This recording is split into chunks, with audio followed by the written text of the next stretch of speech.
Let's now get into our models.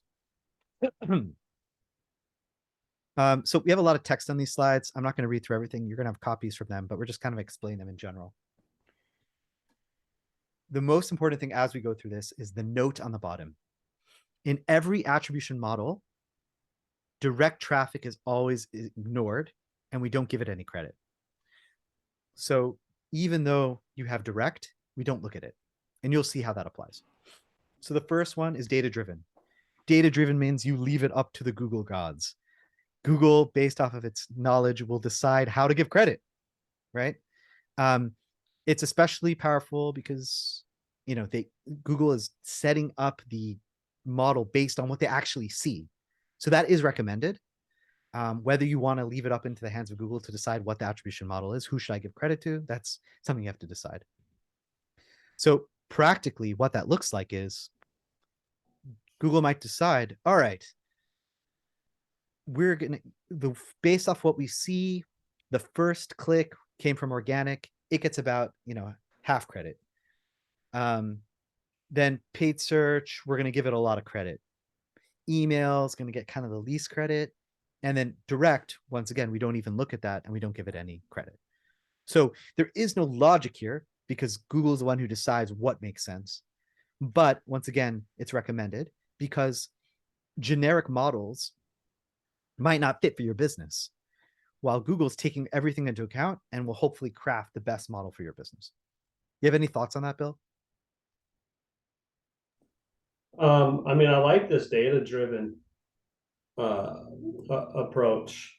I think it makes a lot of sense to do that. Could you? Yeah, no, I was just I was going to ask about the direct traffic and being ignored, but is there a way to customize that, or is it just sort of like we're going to ignore it if It's we use like this it's model? just the rule. It's like the rule Mhm. of at least of Google Analytics. It's Yeah. like an NBA court has to be this long, and that never changes. It's just like their rule is we don't really like, because there's so many reasons why someone would come to a site directly. We can't like give it that. Like, how can you attribute it?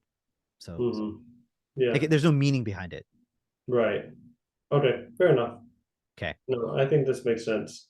cool. All right, last click. Pretty simple, right? It attributes 100% of conversion to the last channel. So what do you think it is, guys? If you said direct, you were wrong. But if you said email, you're right? Because email was the last thing that brought them to the website. So it gets 100% of the credit. That means if you look into Google Analytics and someone came to the site from all these places, but because the last thing they did was email, you would see email getting all the credit, all the money, all the conversions. Ads preferred last click. This is going to give credit specifically to Google Ads. So it means that no matter what's happening, I'm going to give the credit to Google Ads. The reason why you'd even want this is because when you're looking in Google Ads itself, in the Google Ads platform, it doesn't look at other, sources of data. So some of the times that we have like interpreting when I have a Google ad campaign and an analytic campaign, it's like I look at analytics, I don't see like the attribution of what's going on. It's not similar to what's going on in Google Ads and vice versa. So it's cool that I could have this ability to look at analytics through the glasses of what Google Ads sees as well. So in this case, the credit would go to it would all go to paid search because that's basically what. Now, if you had multiple paid search, that's what it means by ad preferred last click, where it's going to be the last paid search source or keyword that brought you there.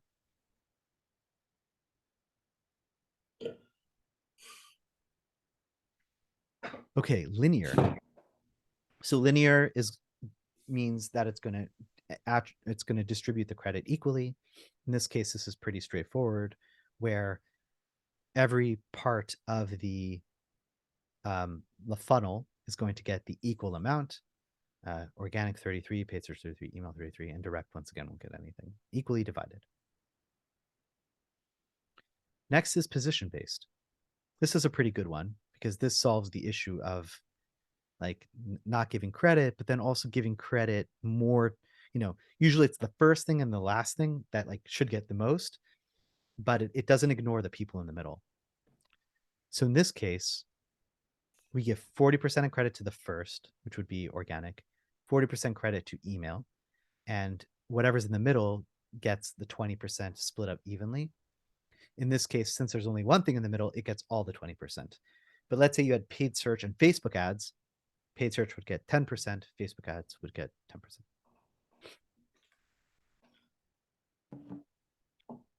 Time decay.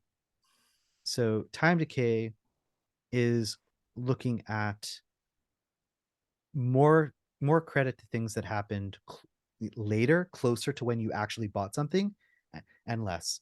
So we'll look at a graph on the next page of what this looks like. But the idea is that a click 8 days before a conversion gets about half as much credit as a click 1 day before the conversion. So the events that are closer to when you actually purchased get more credit. The events that are further away from when you actually purchase are going to get less credit. So this is, so you can see how it's sort of like email gets the most, paid search less, organic search. And when you look at the attribution time K, you can see how it works, right? When you're 0 days away, that thing will get 100%. Each day you go down, each one of those things will get less, less, less, less. So if you were 70 days away, that thing that originally brought you is going to get like 0 credit. So when you think about that, it's a pretty logical model, right? But we could argue the other models as well. But bottom line is that's why data driven is kind of a good option, because how do you know which model to use? Let's leave it up to Google and the AI to figure out what's going to be best for my business and for my data set. But there is a tool, and we saw this in the advertising section of the reports. There's something called model comparison. Now you know what that is. I can come here and look at this from different models' perspectives. Last click model, data-driven model, and see how would the conversions be different. So let's just look at this. It's funny. The example that I use isn't much different, but the line here is, if you look at line 6, that is artanalytics.appspot is sending traffic to my website. According to the last click model, it gets 680 conversions. But according to the data-driven model, it actually gets more. It gets 689. Right? The difference is slight, right? 1% difference. But you can see that depending on which models you use, different sources of traffic are going to get different levels of credit. Just to muddy things up a little bit, Danny, if you look at that revenue for that line, the lower number of conversions has more revenue in the cross-channel last click model, and more conversions but less revenue in the data-driven model. That's awesome. So it's like, are you basically telling me pick my poison? Well, I'm saying that you should probably, if you're selling people on CPC, you should probably use the one that has the most revenue from the CPC perspective. Are you telling me that if I'm an agency, I need to go here and choose the model that makes me look the best? You're not saying that. You're not saying that. No, I'm not. I'm not saying that at all. Or if you're dealing with clients at any point in the semester. But it's funny how people will pick and choose, and it's just interesting to see the numbers change a little bit and where it how it attributes the money.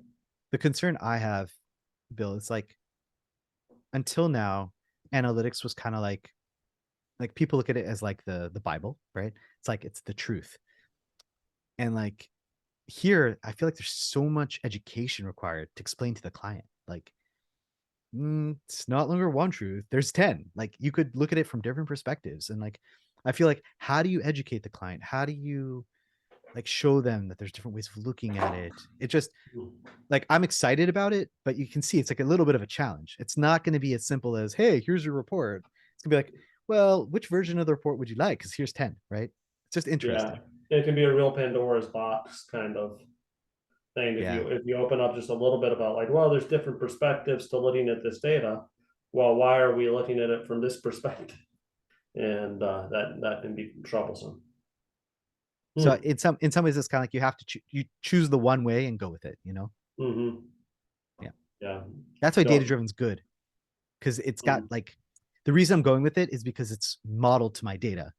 If I would go with something else, I don't know, like I could choose something Yeah, else. it's Google recommended. It's their